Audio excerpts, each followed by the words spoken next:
Wow. I think it looks pretty. I like it. I like it. I've been waiting to do this part right here to see what it looks like. Now, we need to put something either at the head or the foot. And of course, I agree with the head here. And I think I'm going to put the pink up through here.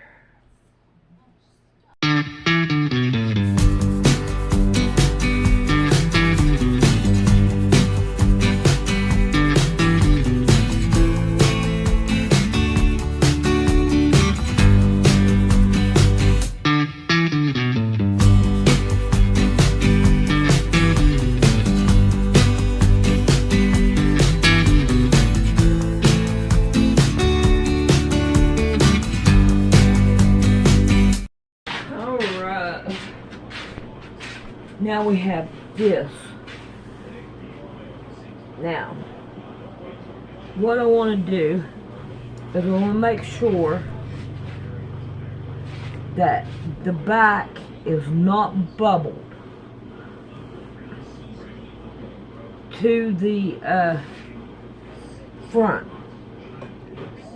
So we're going to take the front and we're going to pull it forward.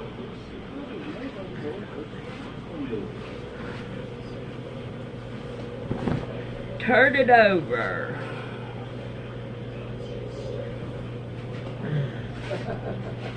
Now right here on this thing, we're going to want to put pins to make sure that it stays flat. Okay.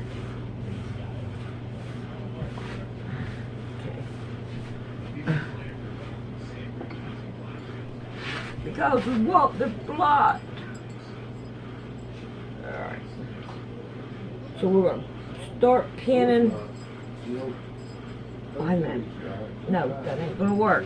Oh, Sandy.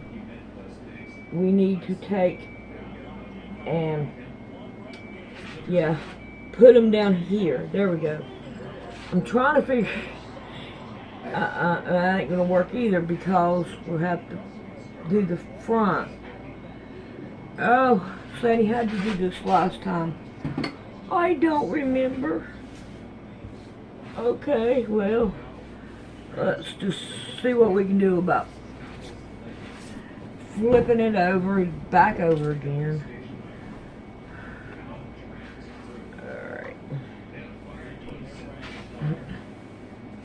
See what we could do.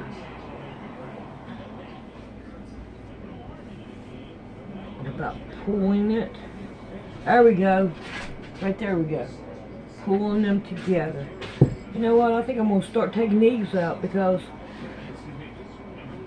I believe that I'm losing some of them. Alright. Pull it down. Pull it down. Yeah. That's the only thing I hate about that dishwasher is the noise that it gives off. And that I don't like. That's the way we did it. I remember there was one way I done this. Let's see what we can do. I can't wait to try it out on that bed again. This is how you find people's true colors, how they react and respond to something that doesn't hit their ear right. If it's an immediate attack and rudeness, then that's not good, right? And on the flip side of that, I have to, be responsible for doing the same. I have to exhibit the fruits of the Spirit. I can't attack someone for disagreeing with me. Alright, now I want to make sure that I don't have any lumps in the back. Ooh, a pin. Let's use it. Ooh, a pin. Let's use it. Got any more? Yeah, right here.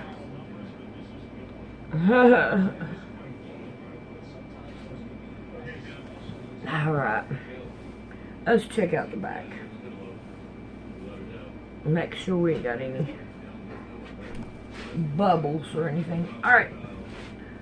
I'm going to sew it down, right down through here. I was fixing to go turn it off. Alright. Go ahead. I love you. Love you too. Alrighty.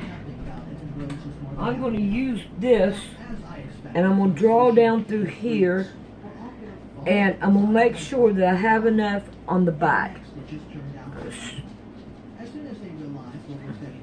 Turn it over here, and we have this right here that we can go by. And see here, I won't have to, I only cut off a little bit of this, so that's what I'm going to go by. Alright, let's see if we can't get this up here. And many of you cited Genesis 4:1 yesterday, and you did it kindly, and I really appreciate that. You just simply left a comment. That's the way discourse and debate is supposed to happen.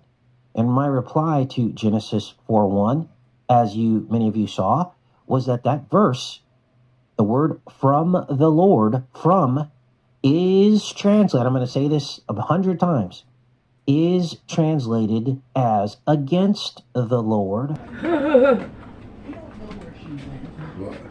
You left that there. Yeah. Alrighty. I'm going to take and move these pins and put them down here so that I can sew this down. The very same word in other parts of the Bible, not against the Lord, but against instead of from. So this happens often with these either Aramaic or Hebrew words. They can actually mean the direct opposite of what the interpretation and transliteration that we've been given. And so you have to be very careful in the Bible when you read these passages that you think just because it's on, in black and white on paper, you think it means a certain thing because it can mean the exact opposite. And I'll give you a very firm example. Okay, you're probably wondering, how am I sewing this standing up? Because when you go to sew it, it will pull down because the quilt is heavy. So, ta-da! I put my mat, my ironing mat here. So that way, when I go to sew it, I would have something to catch all of it with. Let me make sure I put it on here like this. Yeah, it's not easy to sew it. I forgot about this being on there. I thought that was pretty funny. Oh, come on. Alright. There you go. Alright, I am going to squeeze myself over here. And I'm going, ow, that hurt. I'm going to start sewing. And I'll leave this discussion at that at this point, but I will give you a very firm example of exactly what I'm talking about. How the Bible was mistranslated in a key passage. And that passage is in Isaiah. And the passage says that God creates evil. Now, we know that's impossible, but there it is in the Bible. We know it's impossible because other verses say God is good all the time. So if God is good all the time, then he couldn't possibly have created evil. Well, when you dig deeper, all you have to do is look at the word create. And that word means vanquished or destroys in other passages of the Bible. So the transliterators got that verse wrong. And if they got that verse wrong, then they might have gotten Eve got a man from the Lord. It could say Eve got a man against the Lord, because that word in that passage means the exact opposite and is used that way in other parts of the Bible. So there's no stretch happening here. This is simply a matter of faith. It's a matter of your interpretation of that passage, because it could go either way. Alright, the reason why I started taking the pins out was because it started bubbling. and I don't want it to bubble. So that's why I took the pins out. So now we're going to take these pins out and the other ones out. I'm hoping I can leave it like this and it'll be okay. I ain't never made a quilt that where there's so much of the stuff that's wide like this, but I'm going to try it and see what happens. Alright, where are my scissors? Alright. Try not to make it mess everything up. Now I'm gonna go ahead and start cutting down the side here. It's not me stretching the Bible. It's not me changing the Bible. It is the truth. And so I've had to repeat this several times because people always cite Genesis 4:1. It's the only part of the Bible that seems to contradict Cain having a different father. I mean, Cain having a different father. The whole rest of the Bible actually supports the evidence that he did have a different father. I think I'm going to go ahead and do the other side, and I'm going to do it the same identical way so they will look the same. And the first thing I'm going to do is take these pins out and start cutting down this right here. And I'll cite those examples now quickly, and then we'll get into the rest of the show. Number 1, Cain's bloodline in the Bible, his genealogy is listed separate from Adam's. Why would the Bible do that in Genesis? Why would Cain's bloodline be listed separate? The only time that happens is if Adam was not his father. Adam and Seth's bloodline is mentioned, and then Cain's bloodline is mentioned. They should all be listed together, right? Why? Why are they listed separately? Alright, we are at this end. I went and cut off a piece, and I says, how much should I cut off? Well, I think this right here will be enough to do it. And I'm going to want to cut this right here off too. So, I believe I'm going to have, I'm going to have to cut it down in the middle. That's what I thought. Alright, let's see what we can do about folding it back up.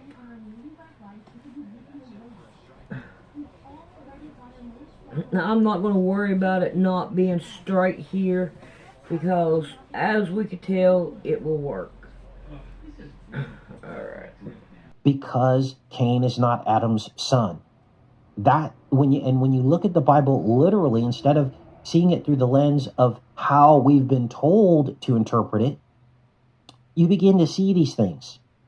Number 2, Cain's bloodline, like I just said in his genealogy, the first 6 generations of his offspring have matching names to the first 6 generations of Seth's bloodline.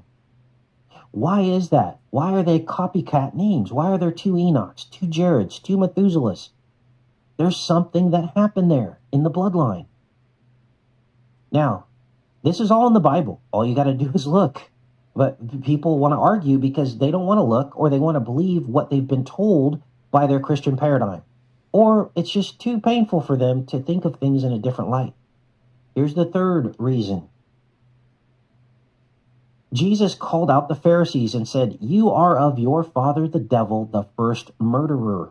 Well, who is the first murderer? Cain. So these people were Canaanites. Cainites. We also know that the Canaanites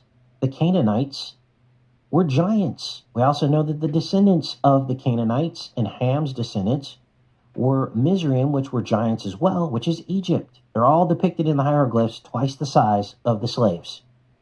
So it's not like I'm pulling this out of thin air because it sounds good. It's not because it's some doctrine that I decided to follow. This is about a decade of research and Holy Spirit disclosure. So I'll leave that at that. Yeah, like I said, that was a touchy show yesterday because I threw that out there. And anytime I talk about that, people are like, whoa. Now, I don't believe we are fallen angels. I know other channels say that. We are not fallen angels. There was a corrupted DNA that happened in the beginning. I'm not saying for sure that Eve had sex with Satan. I don't know if that happened, but there was a genetic manipulation. And sex doesn't have to happen for that to happen, right? We know there was genetic manipulation because Noah was of the pure seed. That's why God chose him. It said he is pure. What does that mean? And we know there was genetic manipulation because the book of Enoch says that the fallen ones sinned against reptiles, plants, animals. What does sinned against mean? Well, that means genetic manipulation. And we know this because there were dinosaurs. There were all these unnatural creations before the flood that got buried. So that's just a quick explanation. You could check all that out. None of it's stretched, but you got to do your own research. Now, how do you find the root words and what they can and can't mean in the Bible? Well, you have to go to a mechanical text. A mechanical text shows you the word, the original word before it was translated in English, and then it shows you, it's like a concordance, and then it shows you all the places in the Bible where that exact word was used and what it meant in those other instances. And that's where I found the word from can actually mean against, okay? So, keep going here. Now, you begin to see the connection between the 38 days. As we open the show, the woman was told her child would be born in 38 days, right? And then you're also going to see a connection to this particle accelerator and 38 days. Have you heard of the Garrow Research Facility? In Long Island, the particle accelerator? Yes, very good. Garrow Research Facility on Long Island. No, it's not the Garrow Research Facility. It's Brookhaven National Laboratory on Long Island. Now, we've covered Brookhaven extensively. Remember, we were looking at Brookhaven and they were smashing gold particles right around the time the Twin Towers fell. And this episode actually mentions smashing gold particles. I don't think I have a clip of that, but they do mention it. But we were looking at how they were using this technology, smashing gold particles, and this was likely the technology that was used to turn the towers into dust. Remember that? And we found that the Brookhaven National Laboratory was in the direct line of sight to Twin Towers. There were few obstructions. It was almost as if the whole thing was orchestrated by the devil himself. We drew a line from Brookhaven National Laboratory to the Twin Towers. Remember that? And we found something interesting. That two of the nodes on the ring, on the particle accelerator, two of the nodes lined up and pointed directly to the Twin Towers.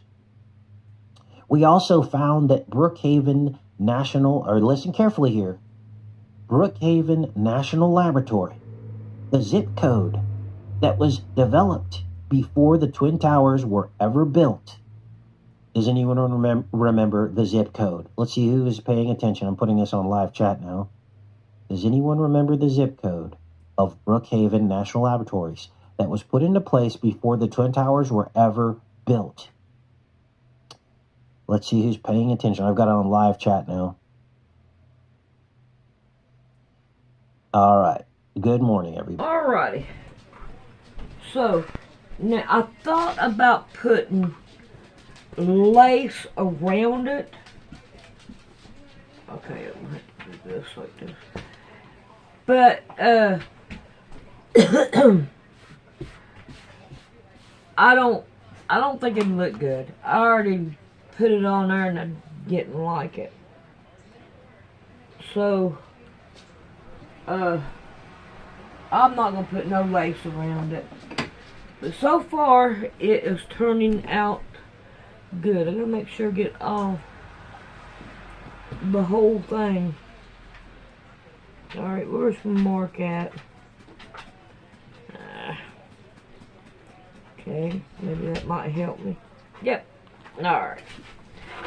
So now we're going to work on putting the binding on it. And I decided to go with this. I wish I had enough of the other. I would, but I think I might barely have enough to make a skirt. I'm thinking about making a skirt. I may end up changing my mind on that too. You know how it goes. And I'm hoping, I think I got enough to make a dress out of this kind of material. I believe that would be nice. I don't know about a pinafore because I don't think a pinafore would be too exciting in this color. I don't know. Unless I find a different type of pinafore, then maybe I might do it. But I don't know. I hope I'm doing this. My eyesight is even worse today. Alright. How many do I have? 1, 2, 3, 4, 6. I think 6 will do it. If not, I still have this. So let's go sew these down. Man, I don't understand how come this thing is so black. Because I'm not trying to make it black or anything. It's just showing up black. And I got all kinds of lights on. So I don't understand why it's turning out black. But anyway, if you take the top one and turn it like this. Let me get these. I hope I don't get them. No, don't go down. And then you just take it and keep turning it around. Oh, let's go the other way. Yeah.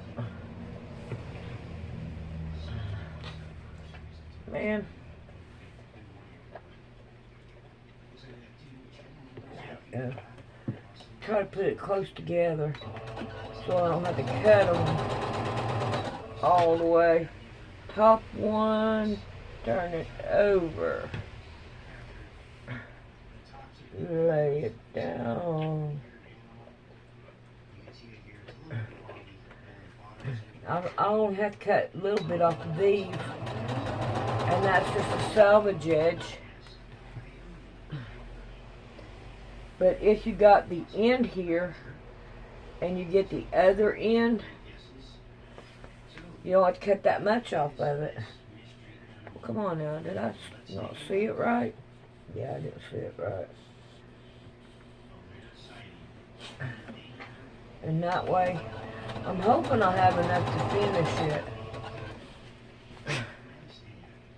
I think I do. If not, I'll go back and cut me a little bit more. But I'm gonna make Mama Cat mad when I go get it. If I stay awake long enough, I won't go to sleep. We've had a baby, and she decided to get up and down yesterday. What we do is we pretend like we're going to bed too, so she will go to bed, and it works. She'll go to bed, and we'll get back up sometime. But last night, nah, we didn't get back up. We stayed in bed. We were tired. It's like 8 o'clock, 8:30, something like that. But we ended up,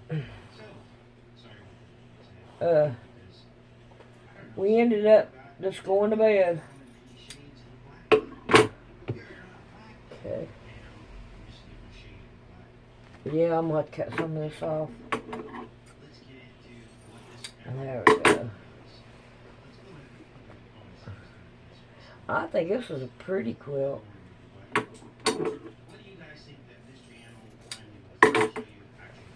But we're gonna. Oh, that's not okay. That's good. That one's good.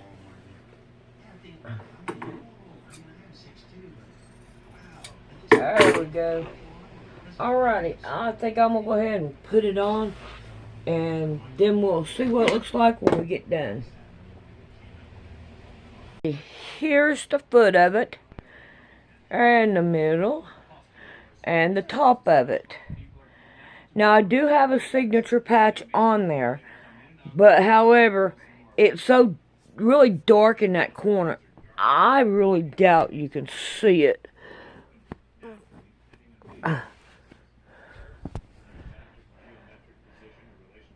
You can see there's something on there, and it's lined through it. And now the measurements are 53 by 77.5. So I am done with it, and it looks good. I like it, and I think it's the first twin size I made in a while. I don't remember when the last time it was. But I'm forgetful anyway, so it really don't matter. Alright, I'm going to put the rest of Enter the Stars at the end of this video, so you will be able to finish listening to it if you have the desire to. Alright, we'll see you all the next time. Does anyone remember the zip code? I'll give you the answer. Samuel says 666. No. Truth bites close.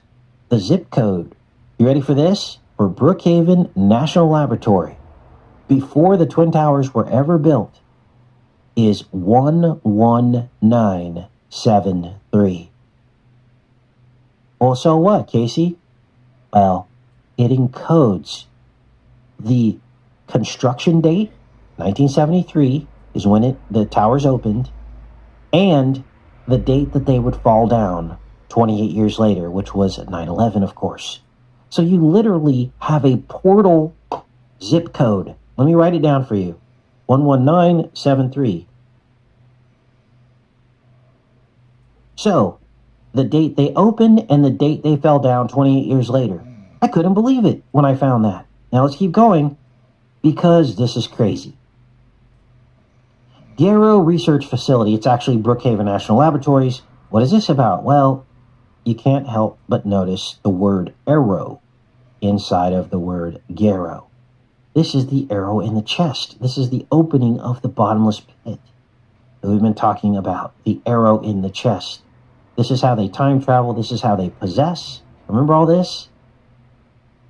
Now, as they are being briefed on the investigation, they're shown a video which appears to show a satanic sacrifice right in the halls of the particle accelerator. Let's take a look.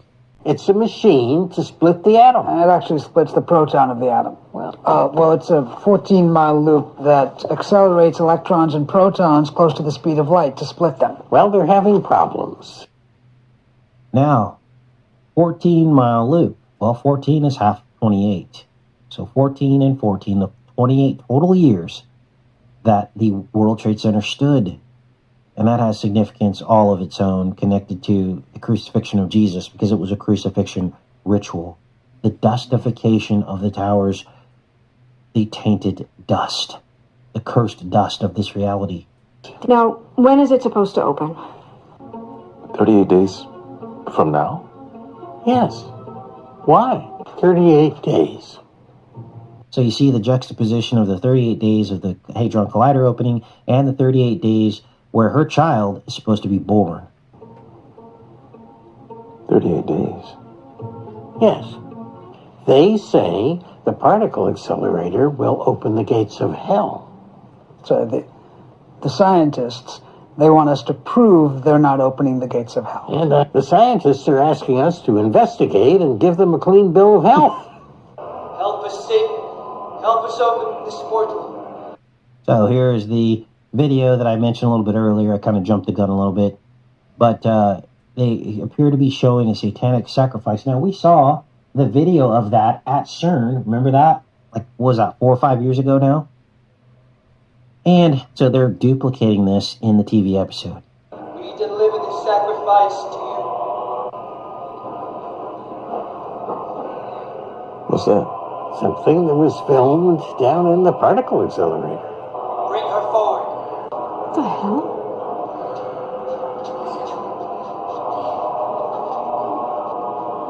So obviously she's like in white, so like a virgin or something. Well, it's a prank, right?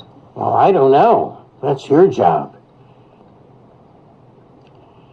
The Vatican is asking you to investigate and write up a report. Particle accelerator. So they show up to the particle accelerator finally. The team finally gets there. They're walking through the halls, and all these strange things start to happen.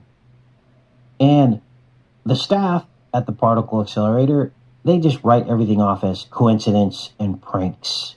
Watch. In Switzerland, they did a similar video making fun of the And write up a report. particle accelerator in Switzerland. They did a similar video making fun of the satanic panic about their opening. So why'd they make that video, Doctor? We're in a friendly competition with CERN. So what can we do to convince you we are not Satan worshippers? Unbelievable, right? Big cover up. They're like admitting it right here.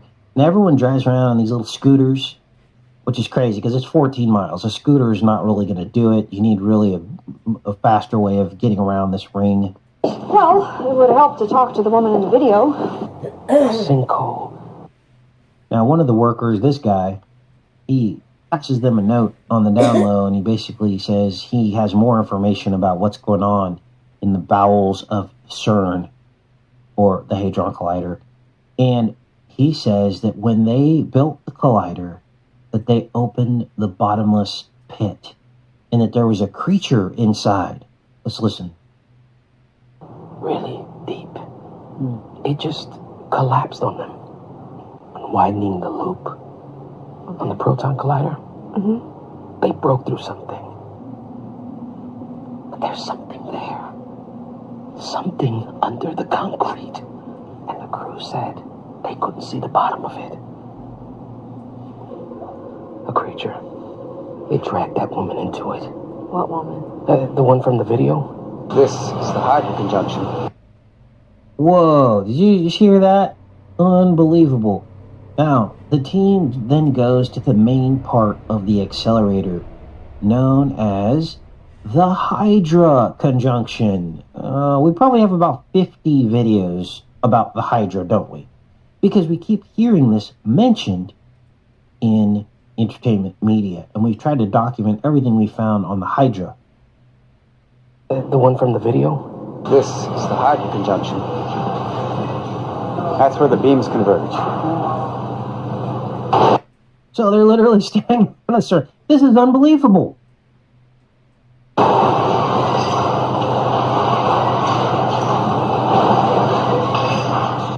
Oh, and your safeguards. So, at this point, the priest gets separated from the group, and he finds the bottomless pit. Where is it located? At mile marker 33.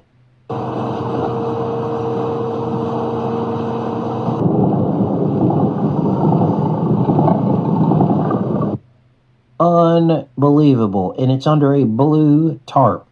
Not a red tarp, not a white tarp, not a black tarp, a blue tarp. And there's a reason for that. And it's because it's the blue blood. Do you see now?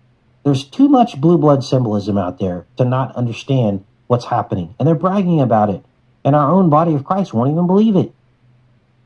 But they keep showing it to us at mile marker 33. Now, there's always much, much, much more to the number 33 than just Freemasonry.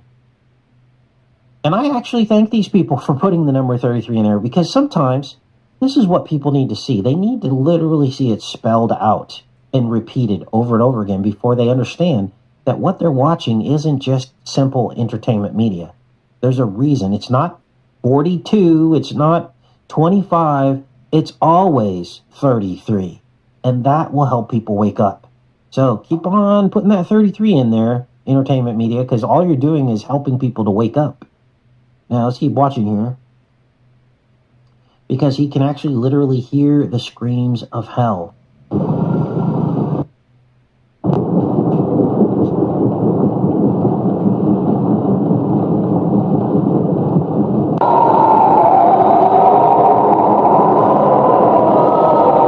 Now, does this remind you of something? Well, we covered holes in the earth and the screams of hell coming out. When did we cover that? Probably about a year ago. Remember the deep bore hole in Russia? And we decoded that whole matrix a couple of years ago? Well, here they're depicting it. The deep bore hole of Russia. Same type of thing here. Let's keep going here.